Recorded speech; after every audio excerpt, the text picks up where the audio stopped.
Hello everyone, myself Dr. Ajit More, Assistant Professor, Department of Commerce, KTHM College, Nasik. I welcome you all on the lecture of Marketing Management, Special Paper 3. In this lecture, we are going to have a brief introduction to the overall syllabus of this subject. First of all, let's see what points we are going to be discussing during this lecture. First, we will see what are the objectives of studying this course.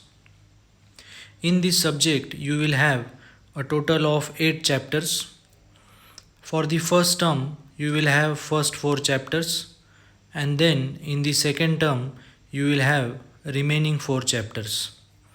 In this lecture, I will give you brief introduction of each chapter, and lastly, I have mentioned list of various books which are recommended by the university for you to study. Let's begin with the objectives of this course. The first objective is to know the details of marketing research. Second objective is to understand the role of brand and distribution management in marketing.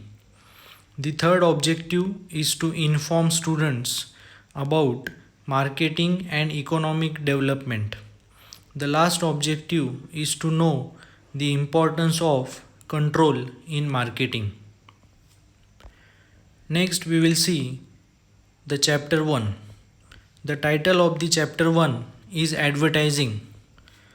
Advertising, as you know, is defined as any paid form of non-personal presentation and promotion of ideas, goods and services by an identified sponsor.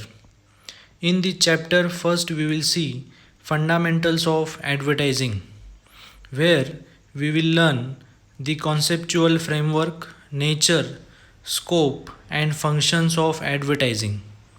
Secondly, we will see role of advertising in modern business, advertising objectives, types of advertising, what are the benefits of advertising, and then what are the limitations of advertising. Number 4 is ethics in advertising. So these 4 points will be covered under fundamentals of advertising. In the second part, we will see advertising media. As you know, advertising media is nothing but a medium or a form through which the advertising message is delivered to the targeted audience. Here we will see definition, then classification and characteristics of different advertising media. For example, there are various media such as indoor advertising like television or newspaper. Then there are outdoor advertising medias such as posters, banners, displays, etc. All these medias will be studied in detail. Then we will do a comparative study of various advertising media, selection of media, factors affecting selection of media, then the concept of media mix, and then the last is e-advertising. All these points will be covered in the first chapter. The next is chapter 2, that is advertising second. In the chapter we will see appeals and approaches in advertising. Appeals basically means communication, which is a part of marketing strategy where the advertiser try to grab attention and persuade people to buy or act in favor of products and services. Here we will see different types of appeals and their significance. For example, there are various appeals in advertising such as emotional appeal, youth appeal, fair appeal, etc. Second, we will see advertising message, direct and indirect appeal. relation between advertising appeal and buying motive, and then lastly we will see positive and negative emotional appeal. Now chapter 3 is brand management. In this chapter we will have introduction of branding. As you know, brand is a name, term, design, symbol, or any other feature that identifies one seller's goods or services and distinct it or differentiate it from those of other sellers. The purpose of branding is to give a different identity to the product. We will also see what is advertising and what is branding, brand extension, and lastly, identity sources such as symbols, logos, or trademarks. Chapter 4 is industrial marketing. Here we will have introduction to industrial marketing. As you know, industrial marketing is the marketing of goods and services by one business to another. We will also see types of industrial goods.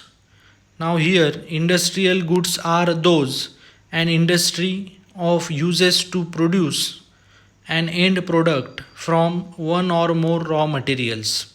The term industrial marketing has largely been replaced by the term B2B marketing.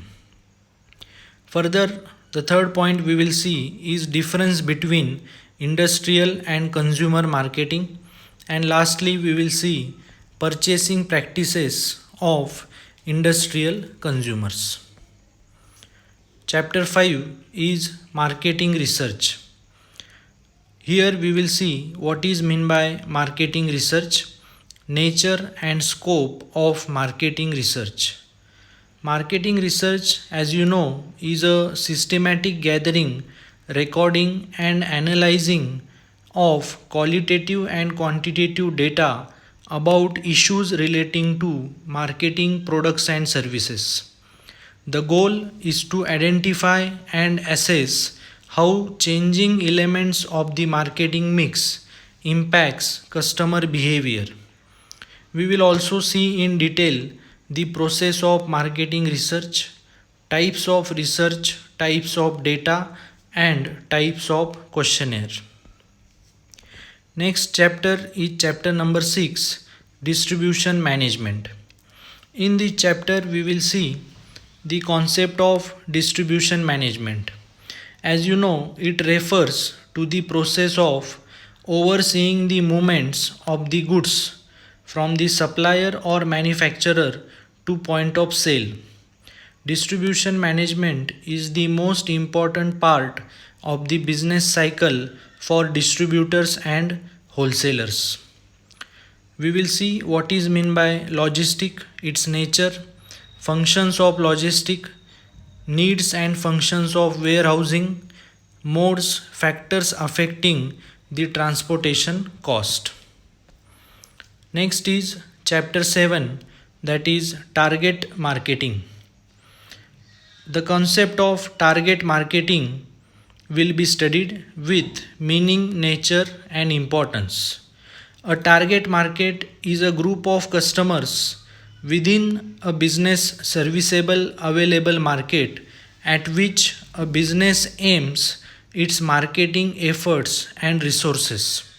We will see what is market targeting.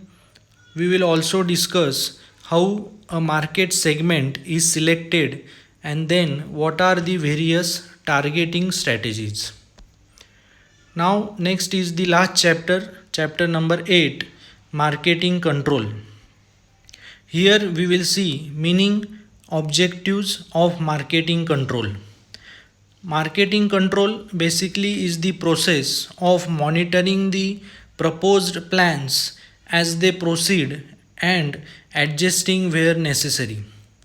We will talk about benefits of marketing control, essential of an effective marketing control system, techniques of marketing control, process of marketing control. The last part is marketing audit. Marketing audit is a comprehensive, systematic analysis of the business marketing environment of an organization, both internal and external. We will see meaning, characteristics, objectives, and process of marketing audit. A well conducted marketing audit will highlight any areas that are performing well as those that are not up to the mark. So, this will cover the last chapter, marketing control. I hope you must have got brief idea regarding all the 8 chapters. As I said, I have mentioned list of the books which are recommended by the university for you to refer. First is by Philip Kotler, Marketing Management. E. Genome McCarthy's Basic Marketing, a Managerial Approach, Irvin Homewood, Illinois. Third is Edward L. Nash, Direct Marketing, Strategy, Planning, Execution, McGraw-Hill, New York. The fourth book is by Bert Rosenblum, Marketing Channels, A Management View, Dryden, Hinsdale, Illinois. And fifth one is by David Carson, International Marketing, a Comparative System Approach, Ville, New York. All these books are recommended by the university. So you can refer any one of this book, or in addition you can use various books available in the market on the subject of marketing management. Thank you.